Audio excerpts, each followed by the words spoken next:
Okay. Hi, everyone. It's Alex here from Carnivore for Life. It's Saturday afternoon. It's just past 4 p.m. I think it's a bit earlier in Texas. Just excited today. I've got a really special guest of mine. It's Ron from the YouTube channel Overcoming Carbs. Hi, Ron. Hello, Alex. How are you? I'm fantastic, mate. Really good. Good to see you. I was intrigued by your channel. I've been watching a couple of the videos. You did one with Alia Wells, and I think you went on one of the live streams with Kerry. Is that right? Yeah, I went to one of his and Yeah, spoke there as well. good stuff. So, Ron, please introduce yourself and just tell us a bit about yourself and life in Texas.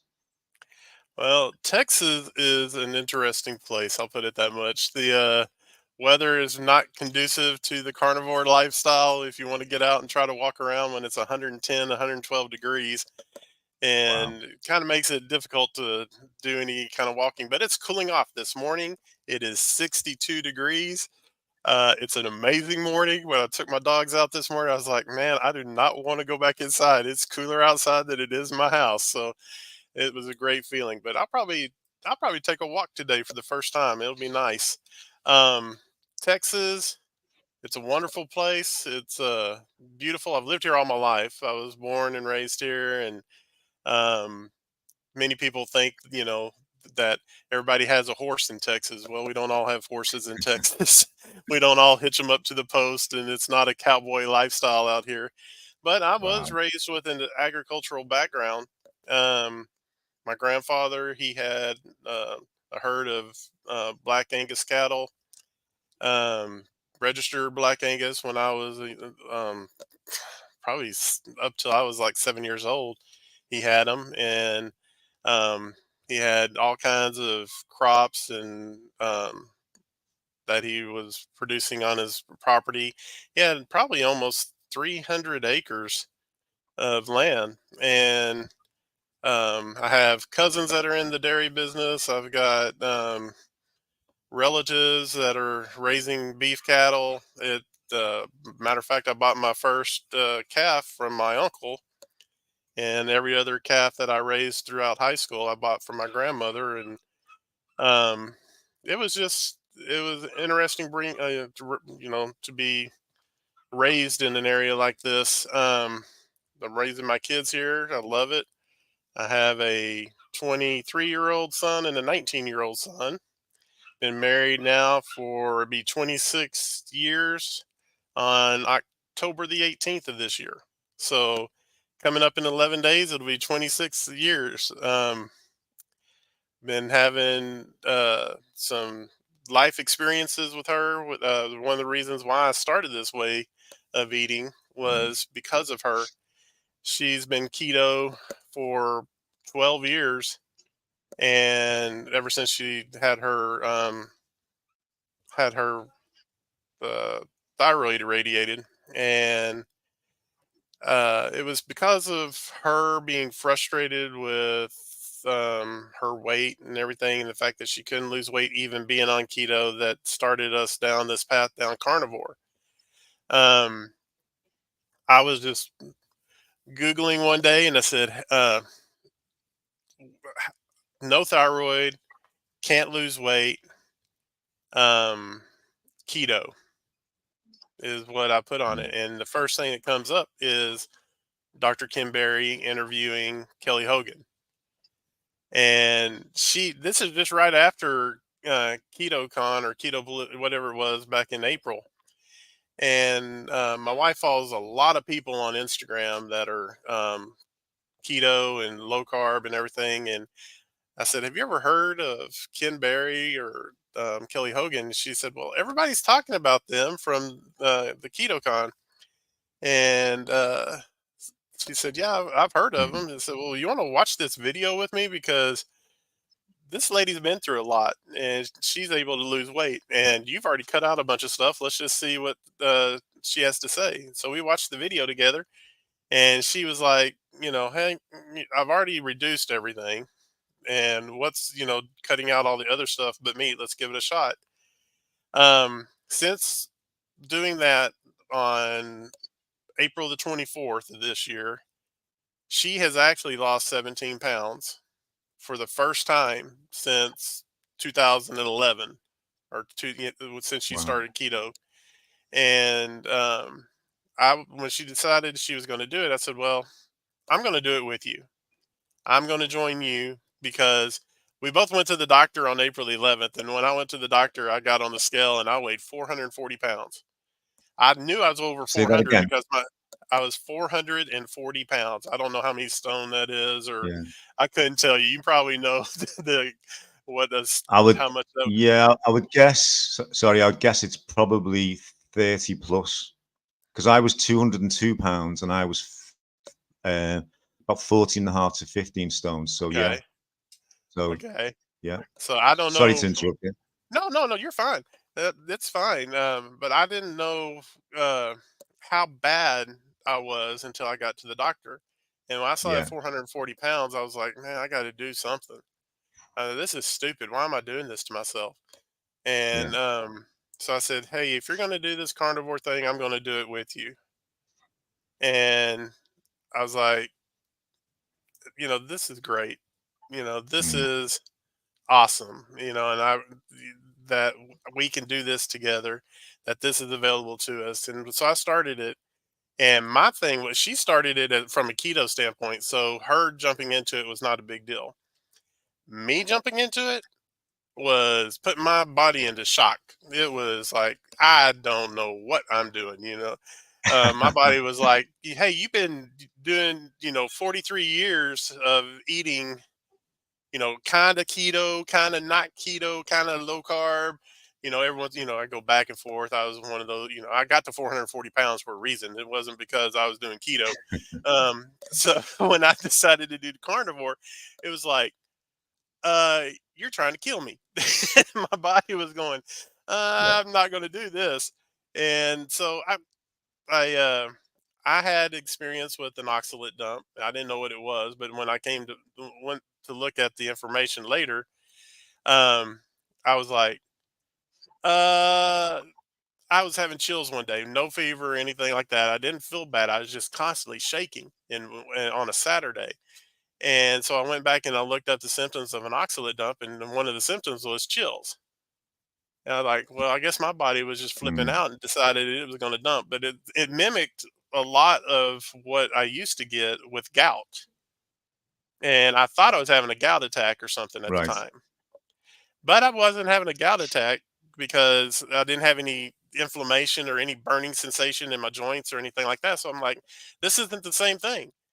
Um, but the chills were bad, and it went on for about 24 hours, and then it Mm, was done. And this is why my wife and I were talking. It's like, you tell people don't jump into it. I said, well, it depends on where you're coming from. Because if you're doing keto or low carb, going into carnivore is not that big of a deal. You're not going to you may still have issues, with your body adjusting, but going from a standard American diet or eating a bunch of, just crap and, stuff that you don't need, and jumping into carnivore, you're going to have your body go, red flag, what are you doing to me? And you're going to have repercussions of that mm, decision. That's why I'm telling people, take it slow when you go into it if you're coming from this way. If you're already doing keto, you shouldn't have really that much of yeah, a big deal. Um, but with that, when I started on April 24th, I basically, um, from that point until recently, I've lost 90 pounds. So I'm down to 350 pounds. I've lost over fantastic. 24 inches over my body. Most of that was in Yeah, my chest, my stomach, and my rear area. So, and I tell people I have, like, they're, loose skin and everything. Probably about 50 or 60 pounds into it, I started seeing the really loose skin. And I tell people I have like a durian on the bottom of my stomach. So it's like I have a really bad, ugly fruit down there. And, wow, the skin underneath your arms and everything. Uh, what's really interesting is I went through a 72-hour fast. Um, and I didn't know I could do 72. I eat one meal a day. So 23 hours is no big deal. I can do 23, 24. So I decided I was going to do a 48-hour fast. Well, when I Yeah. got through the Yeah. 48 hours, I was like, I can probably do another day. So I just kept on going and went to the next day, and um, I didn't know I could do things like that. Yeah. And Did you think, and Ron, that sorry, did you think that because you're such a busy guy or your family's so busy that you can do this? I found that when I've got nothing to do, I was always thinking about food, but I've done a 24-hour fast when I was extremely busy and I was thinking, geez, I haven't ate for 24 hours and I feel like Superman. oh But I've yeah, never gone further. Yeah, I've never gone further than 24, but to do a 3-day fast is incredible. How did you feel after the 3 days? I, in all honesty, I thought I could go longer. Yeah, But because I mean, I have so much stored up on me. It's not like I'm right, like lacking anything. But I drank the water. I drank the electrolytes through the time to make sure that I yeah, was getting everything I needed. I was still taking. I take a vitamin D supplement because I was low vitamin D. I take magnesium, so I make sure I get all that while I was doing this. So I really yeah, wasn't. The only thing I didn't, have was just the sensation of actually being full. So, but I found out what hunger really is, though, through the thing, because when I was thinking through that 72 hours, am I really hungry, or is it just something that my body is just, giving me a sensation of? And yeah, knowing that yeah, I could go 72 hours, I was able to go, you know, I was able to feel what the actual hunger was. And that's mm, one thing this whole diet. I mean, some of the things that I won't call it a diet, this way of eating, one of the things that this way of eating actually showed me, and reason why I called my channel Overcoming Carbs is that I know what hunger is. I know mm, I can now feel a stop or a point where I can actually stop eating. yeah, Um, Whereas before, when I was eating, even on keto and low carb, you're still getting the carbs, and like even up to 20 or 30 carbs in your meal. And I was able to eat those things, and my wife would be, even when I was doing that, it's like, "Do you think that's too much, to eat?" And I'm like, "Hey, it's below 20 carbs. What are you talking about?" You know, yeah, but my body didn't know how to say stop. And the yeah, reason why yeah, is because I've had so much time of just training of my body to actually um want sugar, want carbs. yeah, After 43 years of doing this, I mean, I'm 53 years old. I probably started when I was around 10, actually eating, just all the stuff. Um, but I never knew how to actually say, I'm done. I actually, the point where I would get to where I was done was it's because my stomach it just hurt, because I had to put so much food in there. But yeah, when I started this way of eating, I would actually eat something. I'm going, getting all the fat in there. You can only eat so much fat. Getting the fat in there, I was actually able to feel full and know I've had enough. And the thing was, is I wasn't fulfilling that need of my brain for the dopamine of that sugar. So yeah, yeah, it was like, I need the sugar, I need the sugar, I want this, I want this. But when I wasn't giving it to it, it was like saying, oh, well, you, you don't need any more food if you're not going to give that to me. yeah, And it took months for me to, I would say probably up to 3 months, probably within the second or third month, I was able to actually um, not have that sensation of like, you need carbs, you need this. yeah, Now, do I have cravings? Oh yeah, everybody's got a craving.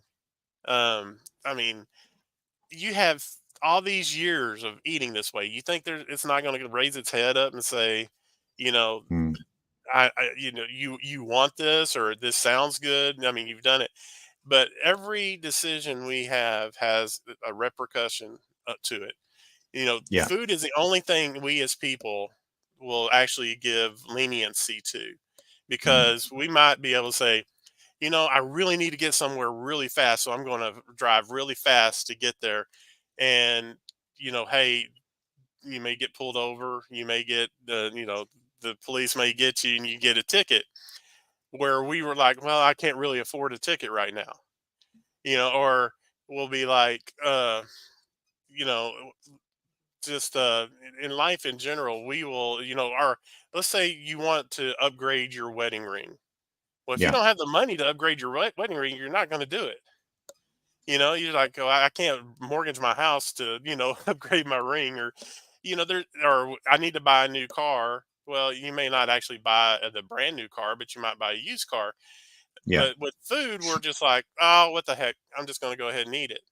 Yeah. And it's like, why do we do that? Is it just because, we don't think that it will hurt us, you know? And that's what I did for years. It was just Yeah. like I gave it so much control of my life. And now I feel like I have that control back. Now with Yeah. this, I have actually eliminated so many things. I'm like, I when I started this, I was taking a testosterone replacement therapy injectable. I was taking thyroid medication because I had low Mm. thyroid. Um, I was before I started, I was taking gout medication. I was on alpurinol, and that didn't work. And they put me on Uloric at 40 milligrams, and that still didn't work. So they put me on 80 milligrams of Uloric for gout. And I was really concerned about it whenever I went into this way of eating. But then I saw the videos from Dr. Barry and a few other people, even the Michigan foot doctors and things like that.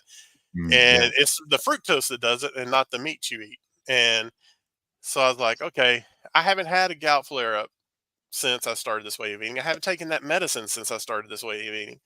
Mm. I have eliminated two blood pressure medicines that I was on. I was taking one in the morning and one in the evening. And I stopped the one in the evening about 2 months into this, maybe Mm. 3 months into it. And then about a month and a half ago, I stopped the one in the morning. Yeah. My blood pressures have been normal. I haven't had to worry about that.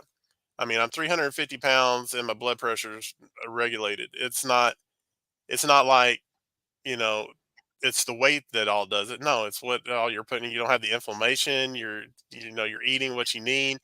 So my body's just like, hey, relax, chill out. I don't have to worry about it. So got rid of that. Um, I had this thing. I had this brown ring around my neck right here that just went Yeah. around my neck, and I was always wondering what that was. And I found out that was a thing called acanthosis nigricans, and it's due to insulin resistance. And it's gone away. I mean, it went away Yeah. within probably a month or two. And I'm watching skin tags shrink up. I mean, this is just crazy, all the stuff that goes on with your body, and it's an amazing thing. And I don't know. It's just my wife. She's seen benefits. I've seen benefits. There's so many things out there that this diet can actually do for you, or I call it diet. That diet word keeps coming in my brain, but this way of eating does, and it's just an amazing thing. And if anybody's thinking about it or really concerned about it, or their blood work, I'm going to have my blood work done. I'm going Monday, basically on what is that, the 9th, or what date is the Monday? I can't even Yeah. think of Something what. like that. Yeah, it's the 9th. Ninth Gonna go is have my Monday. blood Yeah. work done, and I'm gonna go see the doctor on the 18th. So, I'm Yeah. gonna know how my blood has been, since April, what all's been going on in my blood work. I'm also asking for the metabolic panel, the comprehensive metabolic panel, and also my fasting insulin, because I want to know where I'm at Yeah. right now. And Yeah. Sure. that'll give me something I can report on in, a week and a half from now. And I'm looking forward to that. And I'm looking forward to what my Mhm. doctor says, because I haven't seen her since July. That was the last time I went to go see her. She wanted me to come back every month. And then she's like, after July, she's like, "You're losing weight. Don't worry about it. Just come back, in October." I was like, "Yeah, that's great." And but if you're concerned, the benefits outweigh any concern. It's amazing. Yeah. Yeah. Has your doctor had a chat with you about carnivore? We had a chat early on because I talked to my wife about it. I was like, "Do you think I ought to tell her what I'm doing?" And she's like, "You got to be open with her. You got to tell her." Mm. So when I went in after that first month in May, I'd lost 20 pounds, and she's like, "Okay, I know that thyroid replacement and the testosterone replacement didn't make you lose 20 pounds in a month. So what's going on? True. What did you Yeah. change? I said, well, have you heard of anything? Have you heard of this thing called the carnivore diet? And she said, oh, that's what Jordan Peterson does. Mhm. And I was like, okay, she goes, yeah, that's why she wanted to start seeing me every month, because she wanted to see about what the testosterone was doing, how I was responding to that, and the thyroid. Yeah. And then she's like, I came back the next month, I lost another 15 pounds. And then I came back the next month and I lost another 13. So she's like, just come back whenever, in October, and we'll talk then. She goes, you're doing Yeah. fine. I don't need to see you anymore. So I was like, okay, well, we'll see what it does in October. Hey, Keto Cheeto. Wow. They got Cast Yeah. Iron Carnivore, and I hope for all is out there. Thank you for joining Yeah. us. Appreciate that. Yeah. Absolutely. Um, anyway, that's where I'm at right now with my doctor. She's great. Okay. Let's have a go. I had on the live stream last night, as I say, the internet connection for me was horrendous, but the two guys from the UK, they were really patient, and we got through the actual live stream okay. I watched it back later, and it was some good content, but as I say, it's I just hope it never happens again. So I've got you on as an admin today, as you know. So as I say, are you able to put some of these comments on? Yeah, let's see. Yeah, I think it'll Yeah. let me show. Yeah. Okay. If you see any that are directed at you in particular, Ron, you just Okay. put them on. That sounds Okay, good. be a bit of fun. Yeah, Yeah. keto. So a I've question heard about your about weight. your. Uh-huh. Yeah. So a question about your weight. I'd say I was over 202 pounds when I started. I'm only 5'9", and I say with all my health issues, I knew I had to lose weight. I've been talking about it for years. Like yourself, I lost about 20 pounds in the first couple of months, which shocked Michelle, my wife, and family and friends, and everyone backed off. I didn't speak to my doctor, but I've got now down to 11 stone 7, which is about 160, I think 162, and I can't go any further. No matter what I do, it just stays at that. Have you got Yeah. a target weight in mind for yourself? I don't want to put a target on it as much as I just want to be healthy. Um, I do have goals I want to do. One of the goals Yeah. is I want to get down and I want to match my son in weight, because once I match him, we made a pact when I started this that he was going to join me and he was going to do Oh this yeah. with me if I can match weight with him. And I mean, I've been a bad influence, for their whole life as far as how to eat and so forth. And that's one of the things that, I want to Yeah. do is I want to be a better influence for them. My youngest son, who's 19, he's type 1 diabetic, and it's not because of anything he ate or anything. He's probably the healthiest No. one of us all as far as his eating habits and so forth. And he said to me the other day after I did that 72-hour fast, he said, Dad, it says, you can tell that you've changed. And I was like, I started thinking about it, and he's 19 years old and he's never seen me at 350 pounds. I think Mm. I was probably 370 pounds when he was born. And Wow. I was like, it's sad that he's never seen me this way. But then again, I was happy that he was able to see me and he'll be able to see me continue on this way. Yeah. And That's an incredible goal. yeah, and so, I think my body will take me to where I need to be. When I graduated high school when I was Yeah. 18 years old, I was pretty fit because I was still, big, but I had a lot of muscle mass on me from I was working at a feed store and we were unloading 25 tons of feed from a trailer. And I was constantly lifting, these 50 pounds and 60-pound bags, and my back and my arms were pretty built up, and I weighed 211 pounds when I graduated high school. Mm. And I'm thinking if I can get down to that, then I'll know that I was I know that I'll be healthier and I know that I will be where my body will take me where I need, just like your body took you to 160. Yeah. I When I got married, I weighed 270 pounds back in 1997, Yeah. and I had just done like fat free and all this stuff, and I just Me too. I I want to get to that point, back to when we first got married, and then I want to see where my body goes from there. I just want to take the ride. I don't want to put anything, Yeah. any kind of, I even heard Kelly Hogan talking about this the other day about, I want to be this, or, we put these goals like, yeah, I won't be happy until I make this weight or something. We say, I Yeah. want to be 170 pounds. You know, I don't think I've been 170 pounds or even 160 pounds. Like you see, I'm only 2 inches taller than you. I'm 5'11". So the main thing is I want to be here longer for my family. You know, I want to Yeah. be here for them. Absolutely. So Yeah. if I get down to 180 pounds, if that's what my body wants to do, oh well, then I'm 180 pounds. Yeah. If I Yeah. only get down to 220, I'm not going to complain if I get down to 220. No. I'm sure my wife won't Yeah. complain either, because she won't have to deal with all these larger clothes. That drives her nuts, man. It's the trying to find Yeah. hangers that'll fit a 5 or 6X shirt. I actually put on a 3X Yeah. shirt the other day. This one's 4, but it's you know to get to smaller clothes is going to be awesome, because she won't have to deal with them. She's 4'8", so hanging up my clothes, it's like she has a chore when she's picking up my shirt, and it weighs 5 or 10 pounds, 5 pounds for a shirt.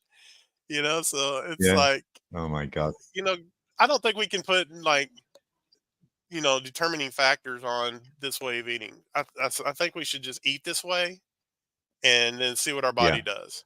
And if some people are Absolutely. like, well, I can't get to this. Well, maybe your body doesn't want to get to that. Yeah. It's like, or some Absolutely. people Yeah. actually do it to gain weight, to put on muscle, while they're working out, they'll add the protein and everything to actually gain Yeah. bulk, and they're not doing it. Well, think about this. Maybe your body just is where it needs to be. So that's why, Yeah. after losing 90 pounds, I know that it'll come, but it's not. I mean, we can't all be Sean White. We can't all lose 243 pounds or whatever in a year. So my body's going to do what it needs to do as it needs to do it, and not rush, not do anything any quicker than it has to. It's going to Yeah. adjust. It's going to have moments where it's not going to do anything. And people Mm. get frustrated because it's like, hey, my body's not, I'm not losing weight. I'm not doing this. You may be losing inches, or, there's other things to look at, but there's also another thing to look at, is that you're making yourself healthy. You're doing what your body needs to do. And we can't concentrate on, the scale. We can't concentrate on this. We just need to know that what we're doing is what our body is designed to do. Yeah. So Yeah. Absolutely. that's what I would say about that as far as weight. Yeah. I mean, I totally agree with you about the age of your children. Alex Jr. is 22. Sophie, my daughter, my first child's 31, and she wants to start a family.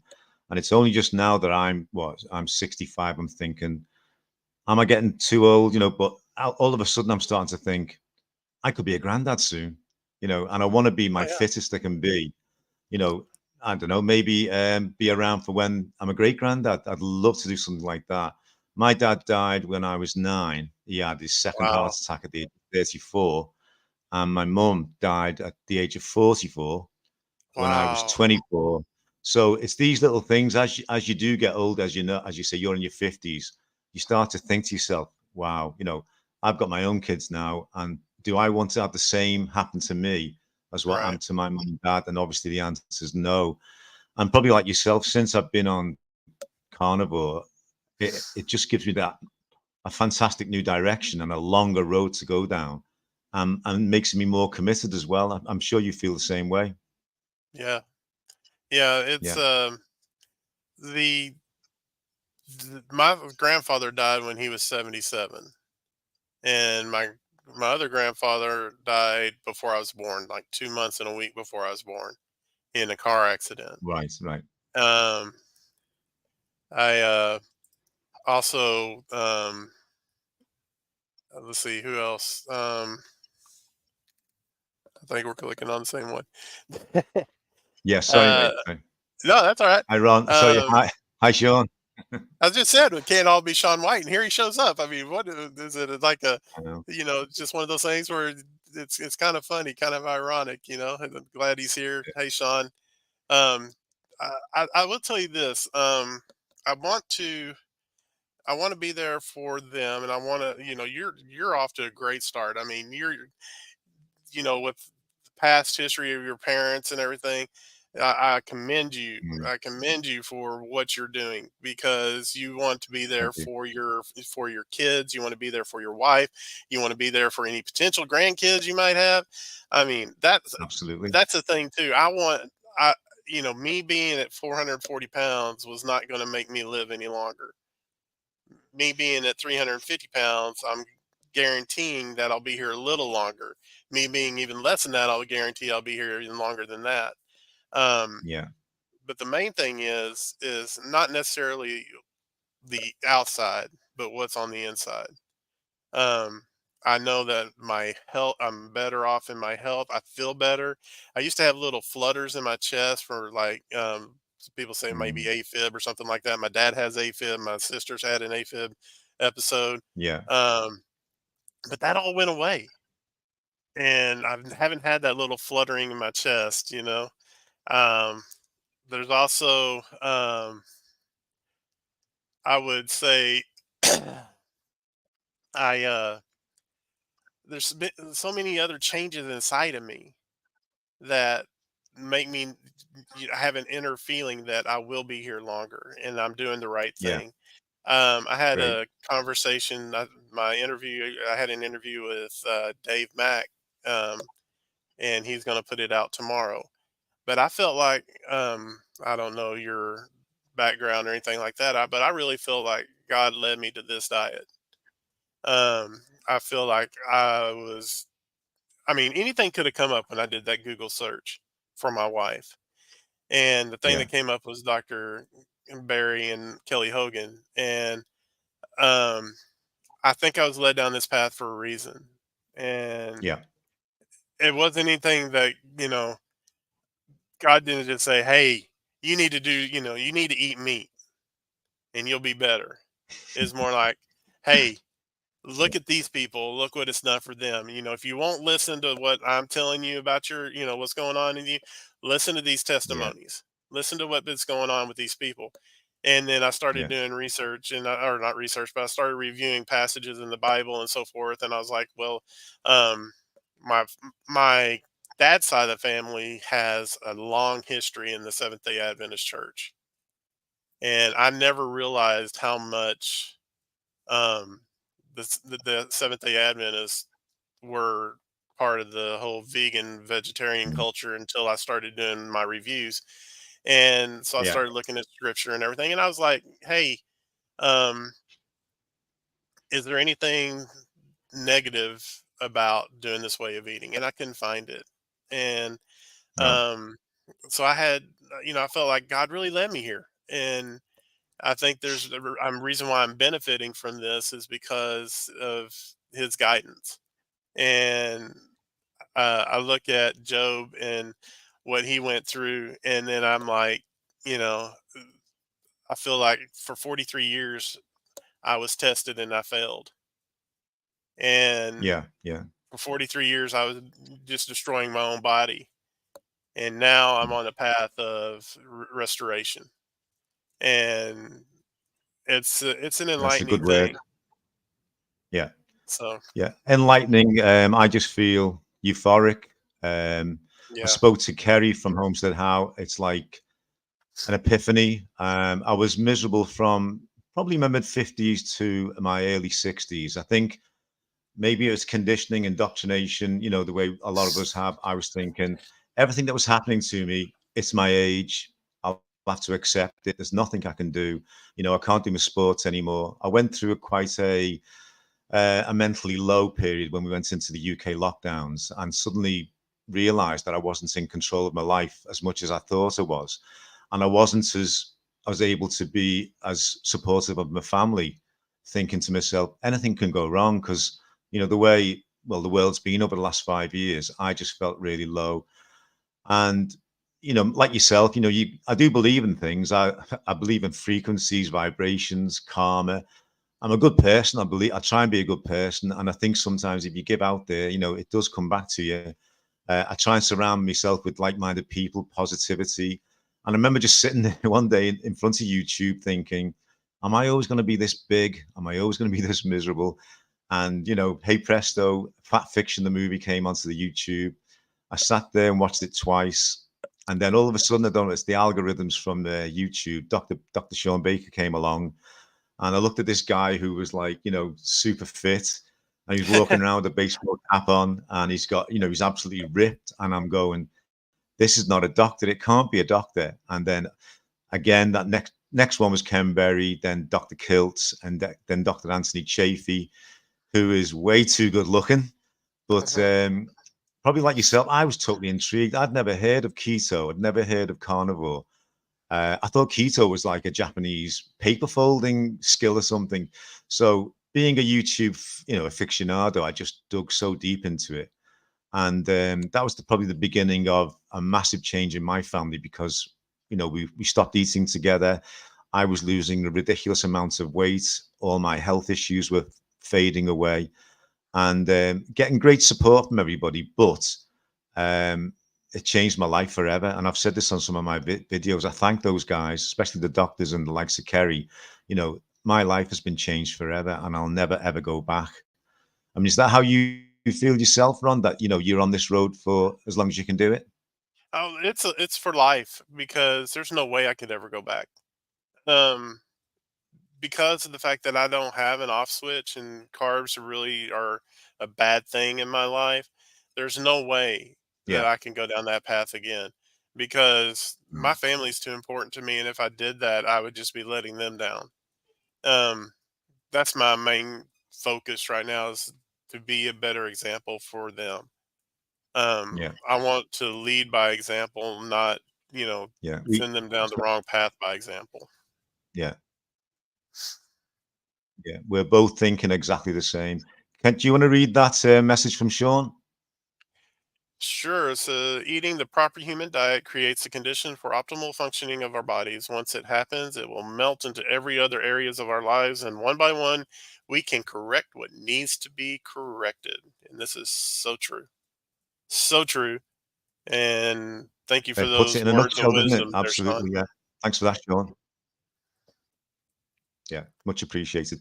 Let's get back to that question from Yeah, Cast cast Iron iron. Carnivore. What did he Okay, say? this right here Yeah, is one of the biggest things. I've kind of I'm okay. There's good doctors out there. My doctor is a good doctor. There's doctors out there that you know I just I don't know what they're thinking half the time. We're all human. We're all gonna we don't know everything. Okay, some doctors are not open to new things, but is no, the food that we eat right now, if it's whole foods, you know, meat, everything, those aren't designed basically. There's some people that can tolerate them. There's some people that can tolerate veggies. There's some cultures that they can eat those things. For other people, if you eat them, you're not going to have a tolerance for it. It's the same thing with celiacs. I mean, if you think about gluten, there's people that can yeah, tolerate gluten. There's people that can't tolerate gluten. And my wife is one of those people who can't tolerate gluten. I could tolerate it, but does that mean that it was good for me personally? No, it was not good for me. There are foods out there that are designed to make us inflamed. There's some people that can actually, you know, not have it happen as much to them or have it not as be a decreased inflammation than other people. Other people, it just like it'll just blow up in their bodies because they have a sensitivity yeah, to it. The same thing. I've heard Dr. yeah, yeah, Baker, I've heard Dr. Chafee, I've heard Dr. Barry talk about this. That basically, there's some people who can tolerate plants. Yes, good for you. Go eat them. I can't. You know, my body doesn't. But don't knock me for Yeah. not being able to tolerate it. That I can find benefit from just eating meat. Um, there are Yeah. many options out there, and I think you have to find out for yourself and what your body is. Carnivore the answer to everyone? No. Is keto the answer for everyone? No. Is low carb answer for everyone? No. Is vegetarian or veganism, is that the answer for everyone? No. Does it work for some? Yes. Does it work Yeah. for others? No. I mean, it's you have to find what is best for your body and what your body can tolerate and what your body can utilize. Yes, meat Yeah. has the most nutrients and the most nutrient dense food out there. Your body utilizes that. It's proven that your body will utilize that more than plants. Um, it will, um, you will get everything you need from meat, but some people just can't stand eating meat. Okay, fine. If you can't stand eating meat, um, wife, she had a lot of things she had to cut out, and she was still Yeah. gaining weight. So once she cut out all the other stuff and just went to meat, she started losing weight. It works differently for everyone, but Yeah. I think that the food industry and agricultural industry back in the late 70s, early 80s. A lot of people weren't, a lot of people that are watching or going to watch this video, they weren't around. I was around when the food pyramid was created. I was around when agriculture actually said, we need to eat more grains. Well, the reason why we had to eat more grains is Yeah. because basically in the US, they were looking for something they could export, and all the other countries Mm. were needing these things. But then one day the other country said, "Hey, we don't need this anymore." And so we had a surplus of grain. So what did the US government do? The US government decided, "Hey, we Yeah. need to do something with these, so let's make them healthy. Let's tell everybody this is what you need to eat and this other stuff is bad." And Yeah. so we started getting all these processed foods for all these grains and everything and all this sugar and all this, and now our food pyramid's created and everybody's like, oh, grains are healthy, grains are what we need, and veggies, and then this little bitty thing at the top of the pyramid, it's like, this is where your protein and your dairy and all that is right up here at the very top, but you need all this other stuff. And it was because of a stupid government decision that they had to get themselves out of. um so all these highly processed Yeah. foods are not designed for your body. There's not a No. single uh, gimmicky, like fake chicken, or all the stuff that the vegans put out there. I'm like, if you have to imitate chicken or sausage, or you have to imitate meat into an impossible or that, why the heck are you eating it? Or if you Yeah. okay, if you think you need to eat something like that just to get that taste or whatever, that texture, then eat the real thing. I mean, Yeah. why go through a highly processed protein something to make you think you're eating it? I Yeah. mean, It's I've insane. heard this. Yeah, I've heard this thing that it's about sin. If you've thought it, you've done it. So if Mm. you're thinking about eating meat, you might as well just eat the meat. So Yeah. that's all I'm thinking. Why do people do this to themselves? It's incredible. Well, again, I think it's, I mean, I'm quite cynical as I've got older and older, but it's indoctrination, propaganda, there's politics, there's all sorts of things into it. But this is the empowering thing about carnivore. And I think my family and friends have got to grips with this, that I am taking control of my life. I'm influencing my family, I know that much. And I think it's what Kerry says, doesn't he? He says, I'm the captain of my own ship. Yeah. And that's how I feel. And it sounds as if you're, definitely got hold of your own ship as well. Uh, I'm trying. I'm trying to steer it Yeah, right. yeah, yeah. It sounds great. I had a list of questions. As you've answered the first page already. It's great. You saved me a big job. I was gonna, yeah. So obviously, you've asked about when did you start?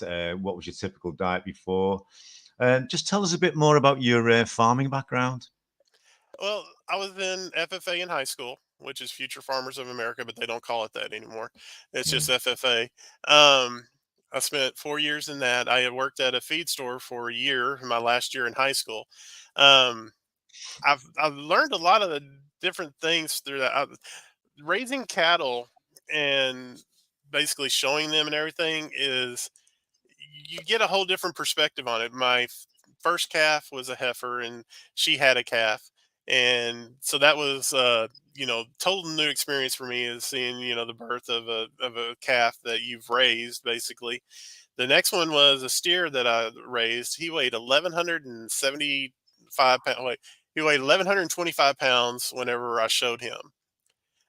Didn't make the sale, but my dad bought half of him and sold the other 2 quarters to his 2 brothers at the time.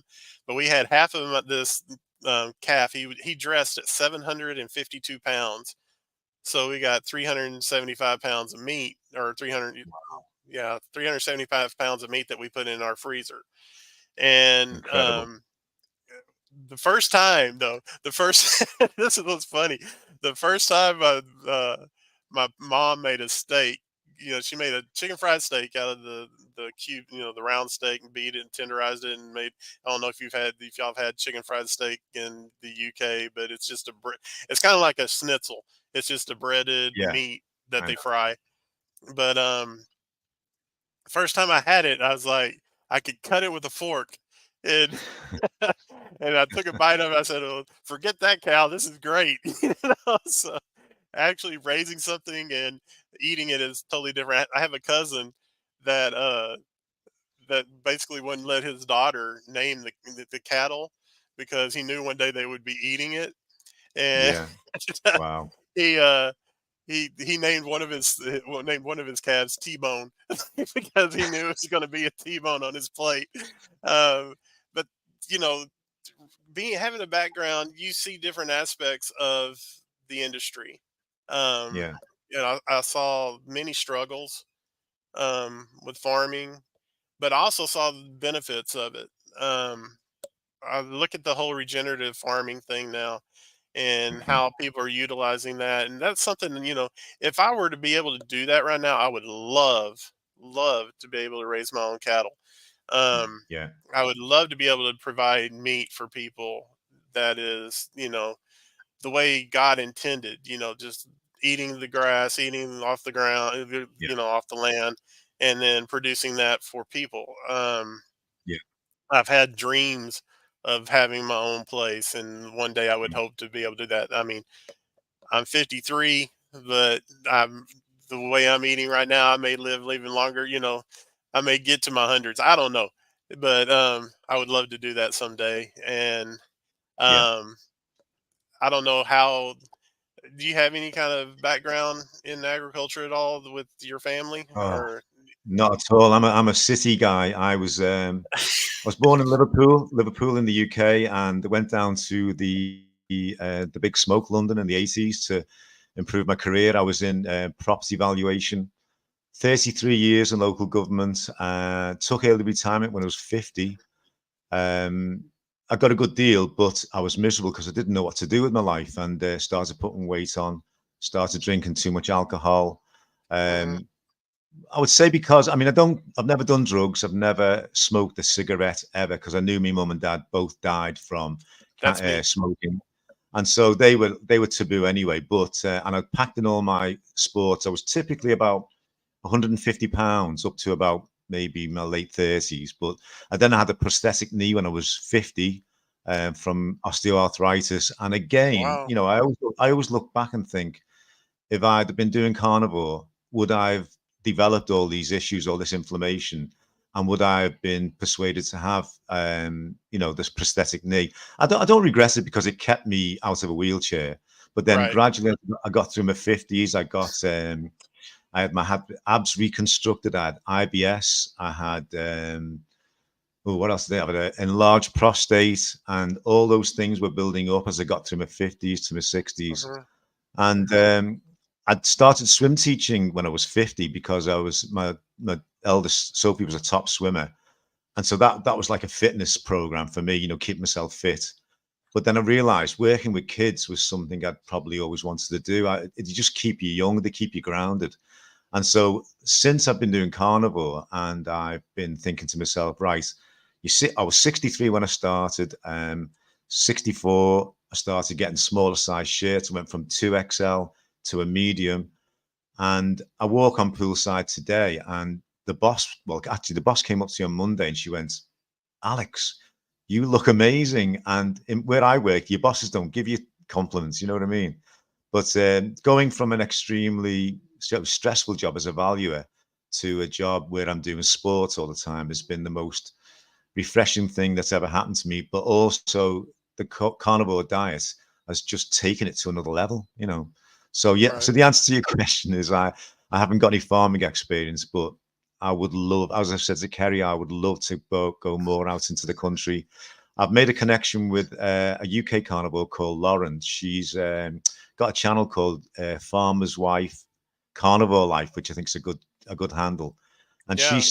she started doing videos about her farm. She's got I think she's got beef cattle and also dairy, and I'm hoping to Is have her on a live stream. But yeah, it check it out.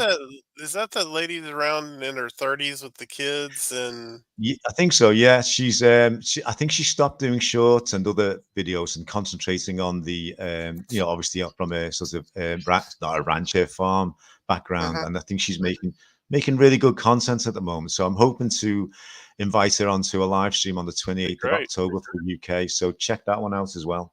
But Okay. yeah, as I say, no farming background, so I'm quite jealous of you, Ron. Oh, well, around here in Texas, there's a lot of different land, Yeah, I'm out sure. here, and you see cattle everywhere. And it's really nice, especially when you go to where I'm from.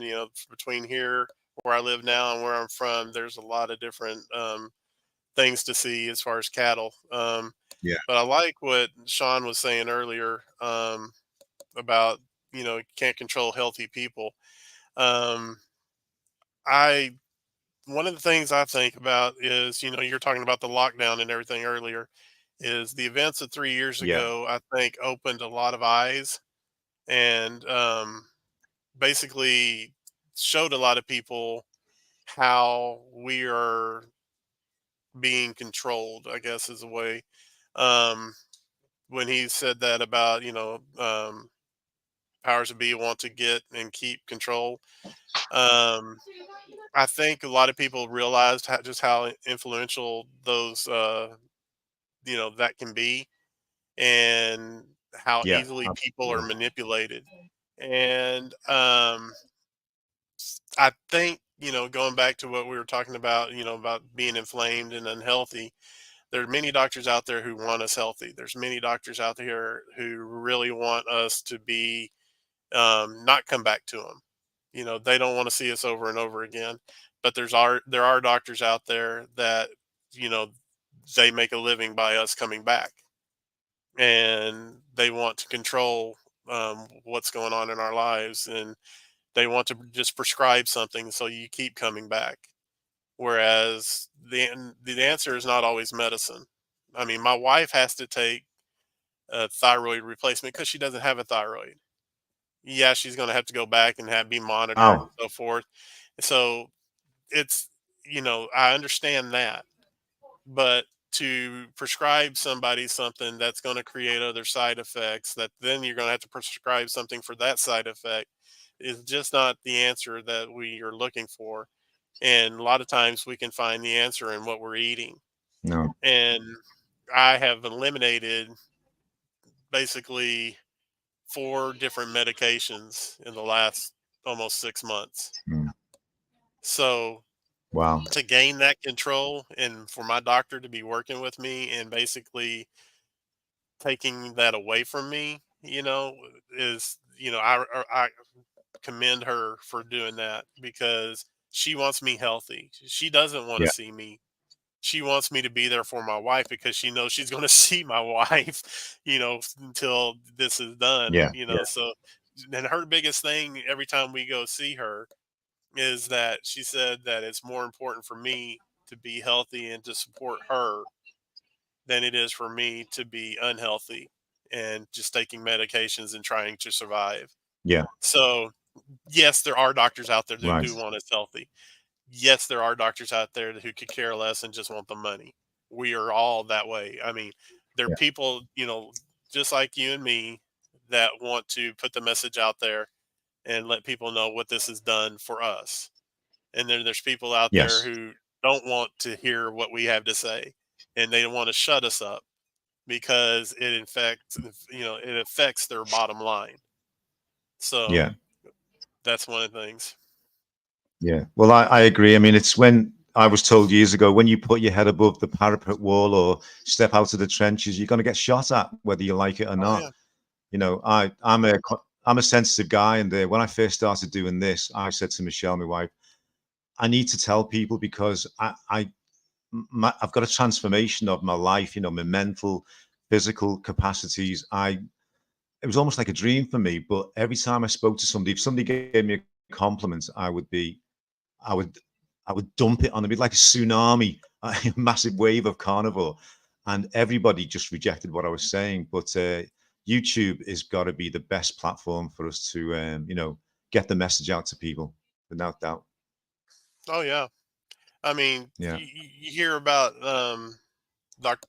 Dr. Berg talking about being censored and quiet. But he has so many millions of views on yeah, that video. Um, but I don't think God has a plan, and He has a purpose for everything. You know, mm, so we have a message out there of being healthy, of the benefits of this. And it's not that we're trying to push anything on anybody. We're just letting people know what it's doing for us. And yeah, if God wants to get that message out there, He's going to get that message out there regardless. And He's going to work through us to make to proclaim that message. And if people, I want people to basically listen to the testimonies and to do their own review. I want people to come to this and hear how you and I are benefiting. How you're 65, I'm 53. I want to be you at 65. I it's like I see your video and I'm like, wow, he's 65 years old. If I can look like that and be in greatest shape as you are at 65, oh my gosh, that'd be the world to me. I look at videos of Sean, where he was and where he is now. If I could get to that point, hey, yeah, that's all the better.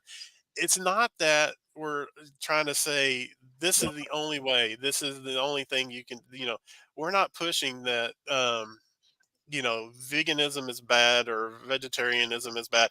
We're saying that this is beneficial. This is a mm, way of this is just a way of us getting to a healthy place. Do it or don't do it, but know that yeah, we did it and we are this way. We are getting a benefit. So that's what I'm looking at. yeah. Absolutely, totally agree. I mean, I think all my trolls and all my comments have now died away because people know I'm not going to give up on this. I've had people say to me, was it, he's got plastic surgery, he's wearing a toupee. Oh, he dyes Uh, his hair. I, And I think to I'm myself, my follically God, challenged. I'm well, wondering if fortunately maybe for me, my yeah. Although I lost my dad when I was 34, both my granddads lived till their 70s, I think, and they had a full head of hair. So I'm grateful to them for my was it my genetics or whatever. But yeah, I still can't believe this is all mine. But at least was it grateful for well, small mercies anyway. that's one reason, my wife, her dad has a full head of hair, okay? And they say it comes from your mom's side of the family and all that. Well, my Yeah, mom's dad was completely bald, so I knew this was coming. But when I married my wife, I was like, I'm so glad I found a lady whose father has a full head of hair. But I knew I'd be doomed though when my kid was born because both of my kids, when they were born, had a full head of hair. And it's like, it's like the questions yeah, were, who's the dad because they looked at my head and then they're, or it's like, so I was in a lose-lose situation, when they were born, when they had a full head of hair. I was like, well, dang, it's like, Yeah. but it's just one of those like, hereditary things or genetics are crazy. But Yeah. do you have another question on there that you wanted? Well, I was going to say as well, I mean, on my YouTube channel, on my description, I do put a little comment about my appearance is completely irrelevant. It's what's on the Yeah, inside. It's your mental state, your right. physical state, and the weight loss leads to the mental and the physical improvements anyway. I tried for, I'd say, since I was 50 in the gym every day. I get free membership. And I would come home. Michelle said to me, you're not losing any weight. And, for all those years, I didn't realize it was my diet. You know, if my doctor had said to me, Alex, maybe just go on a low carb diet and cut out all these toxins and, maybe cut down on your alcohol, I might not have even become carnivore. But, I think we're both on a mission, aren't we, to get this out there to the masses, because I think there's a Oh lot of yeah. people probably, I mean, I was miserable. I was really miserable. And, for me to do this myself, I do pat myself on the back, but I'm so grateful for the likes of yourself, like people have been interviewing on the the live streams, Kerry from Homestead How, all these carnivores from, I mean, across the world. You've got to give them kudos for standing above the parapets and you know taking the slings and arrows. Oh yeah. Oh yeah. Um, One thing that I was thinking about was that my wife and I, we were talking, and it's like before we were just like, I come home from work and we just, eat something, sit on the couch and watch TV. And now, Yeah, one of the things is that I'm going out, trying to find, the meat and everything to cook. I cook and then she cleans. Um, she knows that she says that I can cook meat better than she can, so she lets me do all that. I don't mind doing all that. I love cooking. yeah, And one thing I did the other night is I spent 3 hours cooking meat for what we're going to be eating this week. And yeah, but another thing is that when we go to the store, we're going together and we're getting out and doing more. I used to have to sit down like 15, 20 minutes into the store because my lower back would be hurting. yeah, I'm running around the store pushing the cart trying to get. She's following behind me. She's shorter with shorter legs, so I'm like leaving her in the dust in the store now. yeah. And it's like Uh, I've just felt so much more energy. It's yeah, it's amazing. I have a different outlook on life. Before it was just like um we're just surviving, and now we're yeah. actually getting out and doing things, and it's an amazing thing. And you just when your body is optimized, then your perspective is optimized. Yeah, So it's incredible, isn't it? yeah, it's The great. connection. I was going to say the weight loss for me was the first thing, but the mental and physical connections. I mean, from your gut to your head. Michelle keeps looking at me saying she asked me to do things around the house. I'm not very good at stuff like that, and I'm like, yeah, okay. And she says to me, "You never used to say yes. You'd always find an excuse, like I'm cooking." But a couple of weeks ago, I was on top of our extension. I was cleaning the gutters and the soffits and everything. And she's staring at me thinking, is this really Alex? It's like I had complete comments turn. like that too. It's like, Yeah. I'm I mean, the working. energy levels are, yeah, the energy levels are phenomenal. I was Oh going to ask yeah. you a question about your physical and mental changes. Was it? Yeah. Have you noticed any immediate or early changes in your energy levels, mood, Oh yeah. or cognitive function? I think the answer is yes, isn't it? Oh yeah, brain fog is even gone. I was having, especially here Yeah. in the last couple of years before I started this, I was like starting to forget things like, little things like Yeah. I used to be so on top of names, and I could just give you information left and right about certain things. And then I was getting to the point where like, I can't remember what that is or what that was or what was that movie called or what was that book called or what was. But now Yeah. it's coming back. I was like getting into this point where it was like hard to think about certain things. But now, even with us doing this, I'm like rattling off all this stuff left and right. It's like just the mental clarity and the acuity. It's there, and it's Yeah. amazing too. And you wouldn't think that a diet would do that. You wouldn't think that the way you No. eat No. would actually cause those things. No. It's all, as you say. I was watching Kerry saying it's all backwards, isn't it? Everything's upside down and backwards. Yeah, Um, yeah. it's Oh, crazy. just another quick question. I was Uh huh. sorry. I was watching your video where you were cutting up a New York strip. Uh huh. Yeah. So, Ron, what's a New York strip? It's the top loin. It's not the fillet, but it's kind of it's part of the T-bone. There's in the T-bone you have the fillet, and on the other side is the loin, and that loin strip that goes on the other side of that T-bone is where the New York strip comes from. Yeah. So basically, they I just think we cut might call it. around Yeah. that T-bone. Yeah. You might call it what? I think we call it a. Sorry, mate. I think we call it a prime sirloin over here. I think it's called sirloin.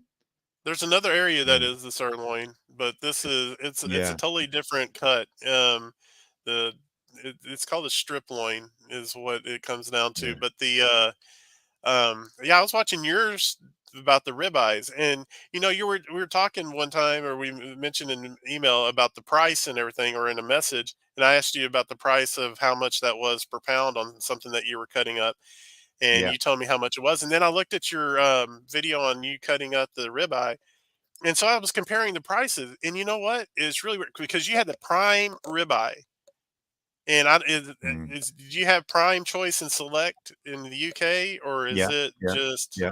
okay? Well, here prime it goes for anywhere from $14 a pound to $16 a pound, Yeah. or 17 or even $20 a pound, even for the large chubs like what you had. And I was figuring up what you Yeah. were actually paying on yours for the dollar amount, and you're actually on that one that was from that smaller one you had, that was like Yeah. 19. I think it was 19 pounds for the per kilogram or something. Mm. That actually comes up to Yeah. eight Yeah. dollars and 88 cents a pound here for prime.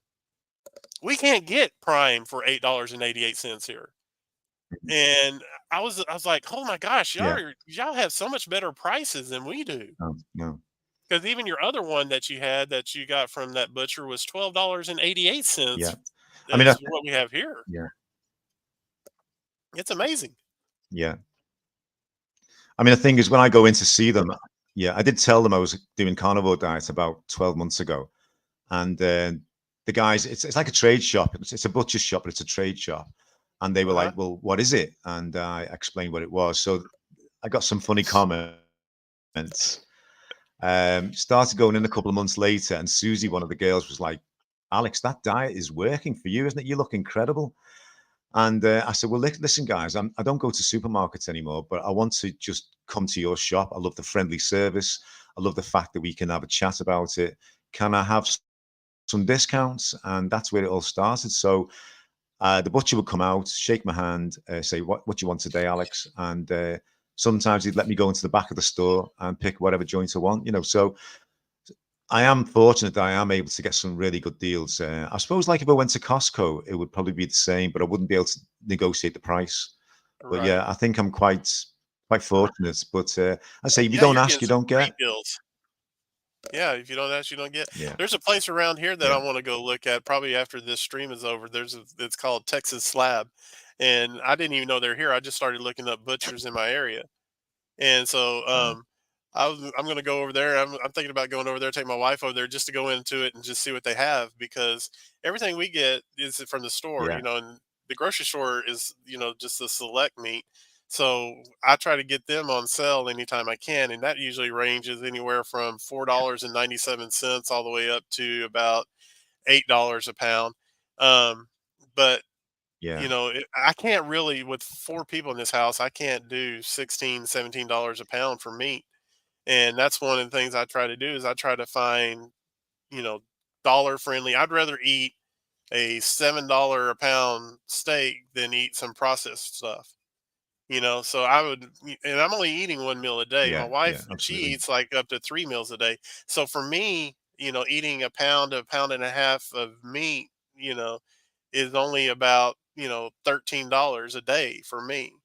But I got to think about my rest of my family, and my wife, she's eating, a little bit more than I Yeah, am for throughout the day. And but this way of eating, people say, "Well, I can't afford the meat. I can't afford the medication. I can't afford, not being there for my family. I can't afford not being there when they need me." So this way of eating allows me to prolong my life and also save money.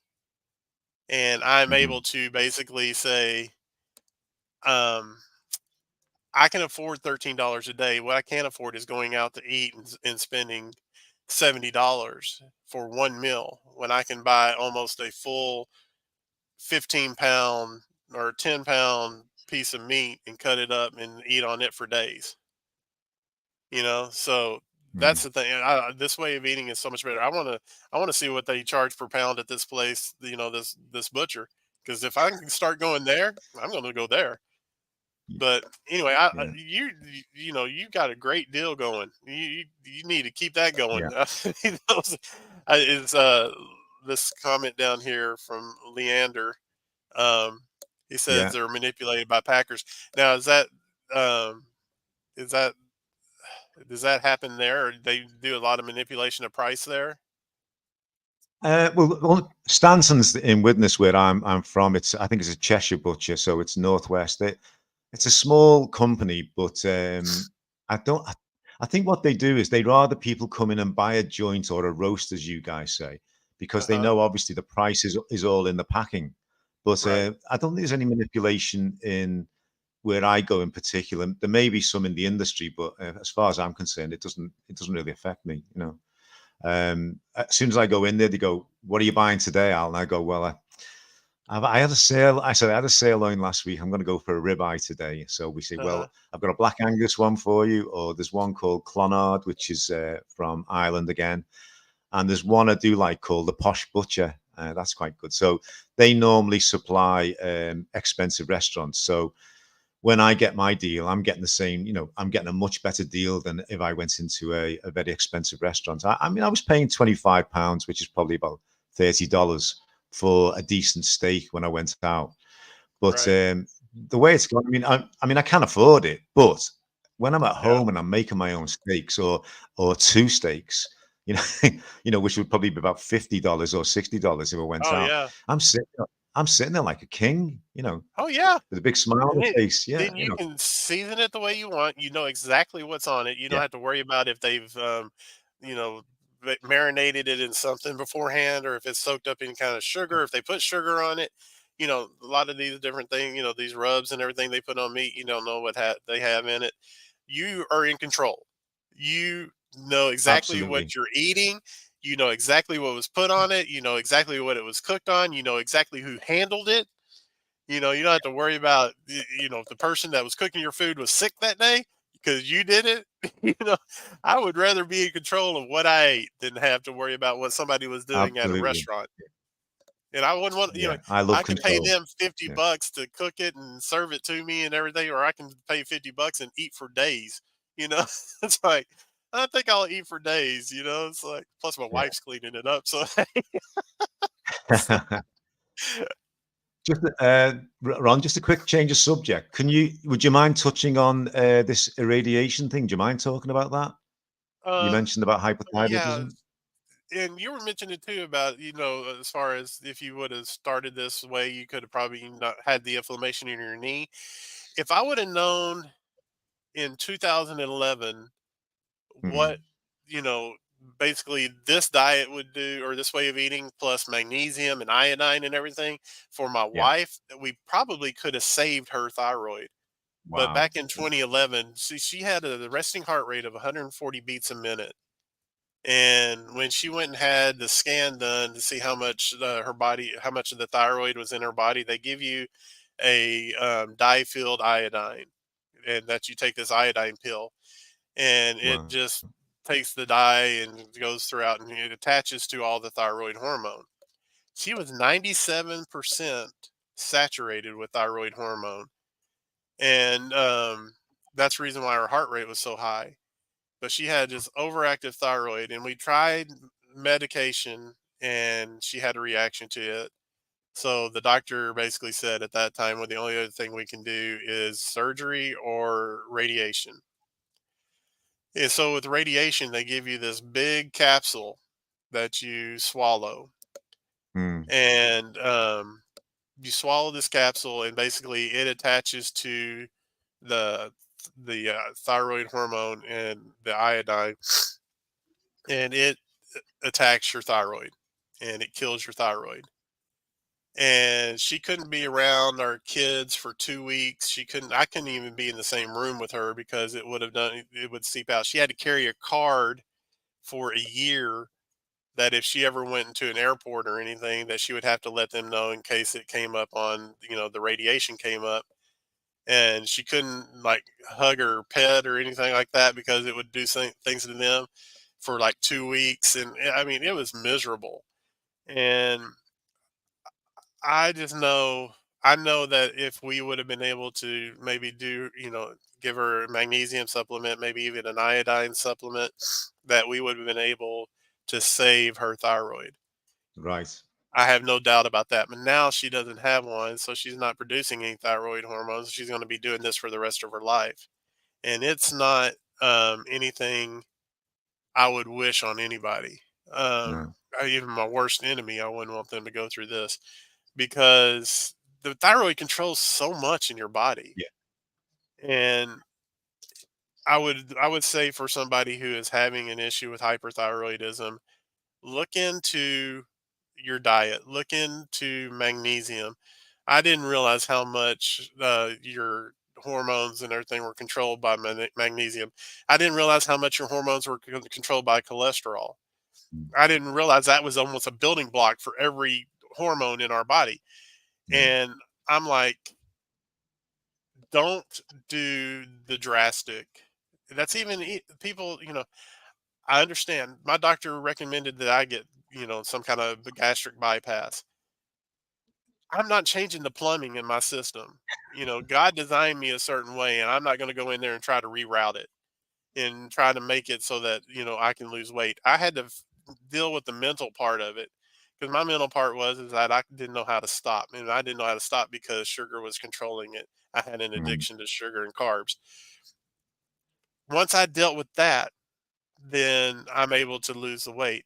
A lot of people get these reroutes and everything, and they get the sleeves or they get the band or whatever, but they don't deal with what's going on in their mind and what's going on, as far as their psychology of this, that they revert back. I've seen many, many people that have gotten the surgery Mhm. and have just gained the weight back because they never dealt with they never got rid of that addiction. They still were eating, carbs, and they were still eating this, so that when it's slowly stretched back out or slowly did this, or they had to have the lap band removed or they had to have the sleeve removed, they had to have something reversed. So you have to deal with the mental part of this. And the biggest mental thing is my addiction. And that's what a lot of people, they just need to deal with the addiction. A lot of people with thyroid issues, they need to look at what can I do in my body, because once you have that removed, there's no going back. You can't say, "Oh well, let's get a replacement thyroid put in, and let's have a thyroid transplant." Yeah. No, you're done. You're set. You're on medication for the rest of your life, and that's what I would say to people. Do all your options first. Explore every option you have out there. Don't just, you know, in anything you do, don't just settle on surgery. I've heard so many people, that say, their doctor wants them to go on a statin or something, or "Well, let me try this first before we start doing that. Let's see what this does." Or the doctor will say, recommend, hey, let's do a knee replacement for you. Maybe the inflammation can go down. Maybe the cartilage is all gone. Maybe you have to have the knee surgery because the cartilage is all gone. But Yeah. Yeah. I know my mom had both of her knees replaced. She's got titanium knees now on both knees. And she wasn't, I mean, she's not like extremely overweight or anything like that. I mean, she's lost a lot of weight just, before she even had the surgery. But I think that if we actually, you know, take control of our lives through diet or through proper nutrition, then we won't have to worry about those things. Absolutely. I think I keep saying there's a tsunami coming with the carnivore because I've noticed the restrictions on Dr. Berg and other. I don't get any notifications from Dr. Berry now or Dr. Chafee, which is a bit concerning. But I'm just hoping that the tide of carnivores is, as they say, the rising tide floats all boats. So fingers crossed. I haven't heard that saying in a long time, but yeah, you're right. The rising tide floats all boats. Yeah. Yeah. Right. I haven't asked any of my questions yet, Ron, because you've answered them all, which is fantastic for me. But I'm just gonna have a quick look through now, see if I can cherry pick any. All right. Um, While you're doing that, okay. I'll look at these comments Yeah. over here. Yeah. Okay. So this one, are you still experiencing any cravings for non-carnivore? Cravings will always be there because you, I mean, you are always, once you go through this like training of, years and years of eating this way, I mean, if it wasn't good, we wouldn't eat it. Okay. If it didn't taste good, we wouldn't put it in our mouths, period. I mean, there's nothing that I ate previously that I was just like, yuck. If it was yuck, I didn't eat it. So, um, I'm always going to have, I love nachos, I loved Italian food. I love Chinese food. Uh, those are my go-to things. Were Mexican, Italian, Chinese. Those were my other foods that I went to if it wasn't just no American cheeseburger or pizza. Italian food, pizza. I don't know if you can consider that pizza Italian food, but not in America anyway. It's not the same thing as what they serve in Italy. Um, but you're always going to have temptation. And I saw a video. I don't know if you saw it yesterday from the minimalist carnivore. Did you see his video he put out there No, yesterday? He put a no, no. video out there as far as the term cheating. And he said he likes the term sabotage basically because we are, when we give in to things that we used to eat, we're sabotaging ourselves because we're doing damage to ourselves. Yeah. I didn't get this way because of the things I ate were good for me. I didn't get to 440 pounds because what I ate was something that I should have eaten. Yeah, it was mixed in. I had some things in there mixed in that were good for me, but there are a lot of things in there that basically were not good.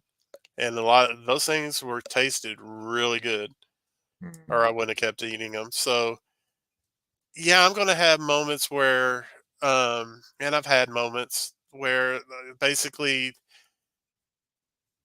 you like, man, that piece of cake sounds good, or I would love to have one of those chocolate pies or, a piece of carrot cake. Oh my gosh, I can remember when I used to eat that stuff.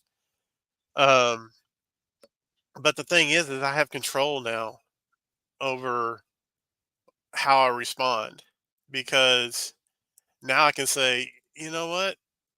It all sounds good and it all tastes good, but what does it do to my body? Mm. How do I feel after I do it? Do I Yeah. feel good after I do it? No. Did I feel good when I did it before? No. But now I can actually sit there and say I can eat a steak to the point that I'm full and satiated and I feel good afterwards. Yeah. I mean, I can go and say, "Hey, honey, let's go to the store. Let's go to this place. Let's go do this. Let's go do that. Let's go." I can stand in the kitchen for 3 hours where I couldn't do it before. And do things in the kitchen. Yeah. Um, And I just think about that. What is it? Why do I want to eat it?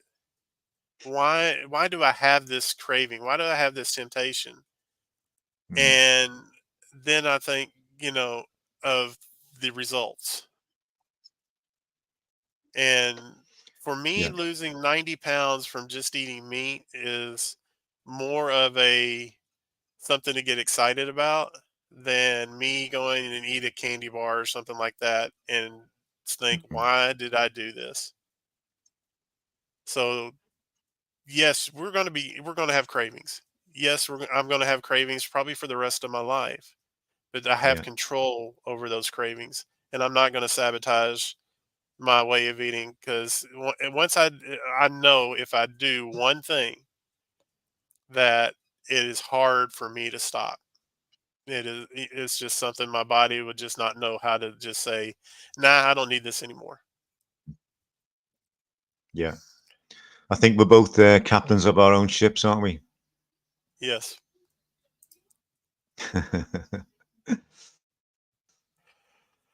Right. So addiction is Do you want to what read that out for us, please, Ron? addiction is what keeps us focused on the physical. Anyone who makes this life change can testify that change has to start in. Mm. Right. I've got a And question its last here. thing is in your mind. This is Ron. How have you coped with Yeah. the transition to continuous meals of bacon, eggs, steaks? Do you get bored of the same old thing? I I don't okay. I don't get bored, but I don't eat the same thing every day.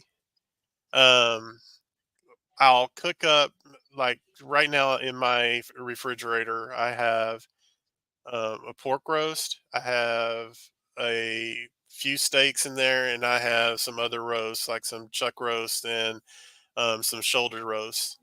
Um, I some of the roasts they can get drier, so I add butter to them and some salt. I'll add salt to it. The good salt, not that Morton's in the can. Not that salt. Um, but you have to switch it up. I never ate organ meat. I hated liver. My mom used to cook liver, but God bless her, she would overcook liver. And so I started looking up, how do you cook liver? What's the best way to cook liver?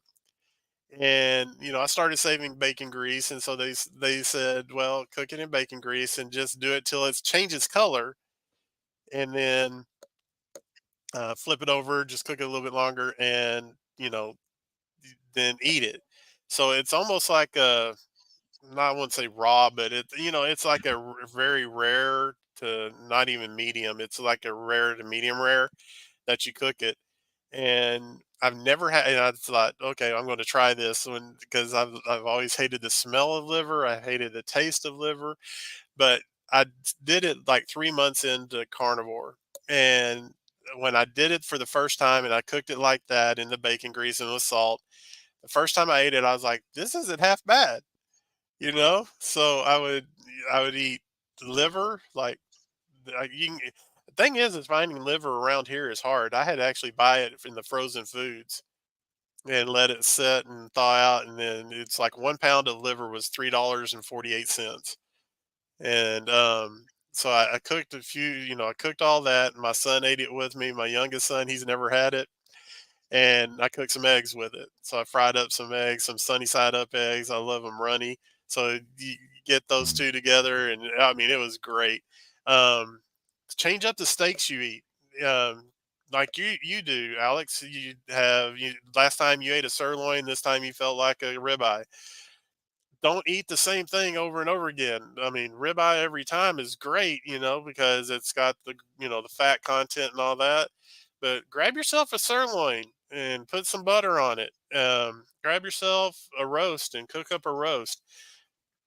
I tried a Denver steak the other day, and also a flat iron steak, and I've never tried these things before. I even cooked a tri-tip the other day and sliced it up, about half an inch, not even half. I'm sorry, about a quarter inch thick.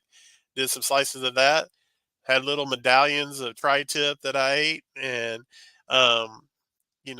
just salt on it and everything. I never would have thought of just eating salt on meat. And you're gonna get and try your eggs different ways. You know, do scrambled eggs, do hard boiled eggs, do fried eggs. Don't eat just the same way all the time. And yeah, you're going to get bored. It's going to get boring, but you can make a buttery egg. Just uh, and also go. You need to watch Chris Cooking Nashville. If you've never watched Chris Cooking Nashville, he's got some awesome recipes for the carnivore diet. He has this mashed potato recipe. Have you ever seen it, Alex? No, no, Do you like mashed potatoes? I did. That's okay. He does this thing, this highfalutin low carb guy who goes out there and actually reviews recipes and everything. He did one of his recipes, and he has a mashed potato recipe that he does out of egg whites. But Mm. he uses Oh beef wow. gelatin. He uses beef gelatin in it, and of course he puts dairy in it. He puts fresh mozzarella cheese in it, and but when you do this thing, I gave it to my wife and I. We were like, "Oh my gosh!" It was funny was what she said one time is like, I don't want eggs tonight, but then I made this mashed potatoes and she still had eggs because it's made out of eggs. But she loved the mashed potatoes. It's like faux, carnivore mashed potatoes is what he calls it. But go out there because he's got awesome recipes. He even has this one that he does for pizza. It's a carnivore pizza. I mean, you want some ideas, you want to do different things instead of just eating bacon, eggs, and steak. Well, go out there and watch this guy, Chris Cooking Nashville. He's like blown up on the internet as far as how many views. He just celebrated his 1 millionth view on his videos, and he's doing right now a creepy Halloween theme right now. So I'm wanting to see what all he does because my T1D, we have to watch what he eats, and so this will give me some ideas for him for Halloween because this whole time's coming up, for holidays. I think somebody put out here about holidays in the South or something. Yeah, he says, yeah, we can skip holidays in the South. Um, No, I'm not going to skip holidays in the South. I'm already planning on for Thanksgiving. I'm going to get a turkey and I'm going to get a prime rib roast and I'm going to do these mashed potatoes. That's going to be our Thanksgiving. And we're, that's another thing that we were uh, asking about. How people will avoid family gatherings because of this way of eating, because they don't want to be tempted by things. Back in July, I had Yeah, my parents' 60th wedding anniversary, and I went to it knowing that there's going to be cake, there's going to be punch, there's going to be all these desserts and everything. But you know what? I just didn't partake in it. But I wanted to be there for my parents for their anniversary. I've got a family reunion that's coming up in the next week or so, and it's like they said, bring food for your family and enough to share or whatever. And so I'm like, I haven't been to a family reunion in probably 3 or 4 years because of my job, and I'm able to go this time. So I'm planning on taking food for me and my wife, since we're carnivore, and then yeah, also taking some food for my sons. That's not just only meat. And but I'm not going to avoid family functions or even weddings or anything like that just because the temptation is going to be there for the food. you know that's what I'm saying. I'm able to cope with that. I'm able to control what I do. You have the ability to enjoy life and not take part in those things. You just hmm have to tap into yeah, that ability. You have to take that into your control. If you can't, if it's just too much, you need to start evaluating what has control of you. Is yeah, food in control of you, or are you in control of food? Because if that's the way you're going to walk through life, you better not walk into a convenience store or grocery store. Because if you can't go to a family gathering or something like that because of what's going to be served there, how in the world are you mm, going into a grocery store to buy food if you can't control which aisle you go down? Yeah. It's like the I temptation's totally agree. there, so take part in family things, take part in weddings, take part in all this stuff. You don't have to, people. I had this thing at work, okay, where they had a luncheon at work, and I wasn't eating because I only eat one meal a day. And this lady would come up to me and Yeah. say, "Can I make you a plate?" Because I was monitoring some messages and stuff, and she goes, "Can I make you a plate?" And I'm like, "No, I'm good," And she's like, I can go get this for you," and I'm like, "I don't need it, but thank you." If I wanted to eat, I'd go eat it, but it's not my time to eat, so I'm good. Just but they were thinking that because the normal is everybody eats lunch, and I was just not Mm. doing it because I was working. Well, you know, but I could have just said, "Yeah, give me a plate," you know. But I have control over that, so we all just need to take Yeah. control of what is controlling us. Yeah. No, superb. Absolutely superb. Right. Let me have a quick look at these questions that you haven't answered so far. Okay, um, I'm going to look over these things uh, too while you're looking at that. oh yeah, just a quick one then. What's your favorite steak, Ron? Everybody's go-to is ribeye because of how it is, but I think when I had that flat iron steak, it was probably my favorite, but it's hard to find. Uh, Yeah. it's it's almost similar to a tri-tip, but it's it's a little bit thinner and so forth, and you cut it across the grain. Um, it's not one you typically would get, but if you don't Mhm. cut it right, then it can be real stringy and so forth. But it was really good. That as far as what I like as far as steak, um, I've I've kind of developed a lack of taste for chicken. I used to. I mean, my Me wife was too. a chicken queen. Now when I eat Yeah. chicken, I'm just like, I just don't feel Mm. the same. I don't No. feel. I can eat like a pound of chicken, and I'm like, what did I eat? When I eat a pound of Yeah. meat, beef, I'm like, I feel good. I feel energetic. I feel like I got something out of what I ate. Um, I've even done, like chicken thighs and things like that with the skin on, but it's not the same thing. I've got I think somebody said, Tebow here, he said, No. No. he's got lamb chops tomorrow.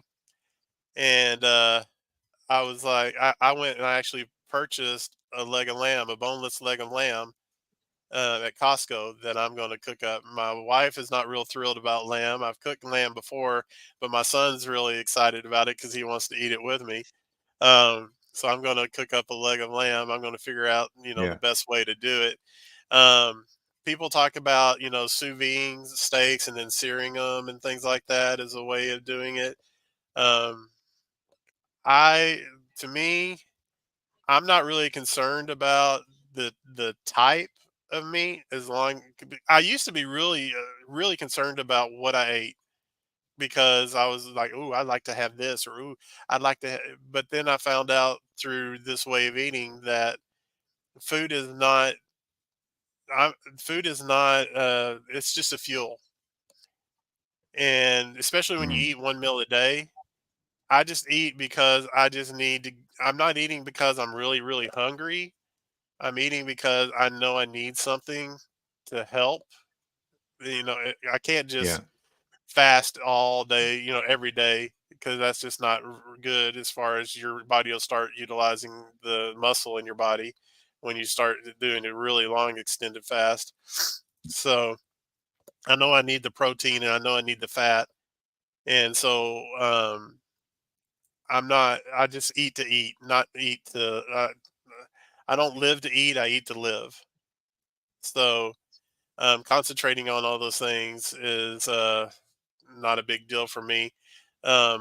Bacon out there, you just got to be careful what the ingredients are on bacon. But I'd rather eat bacon that's not like a maple or something flavored bacon. Just a Yeah. regular hickory smoked bacon. Um, Yeah. Me I'll too. eat that.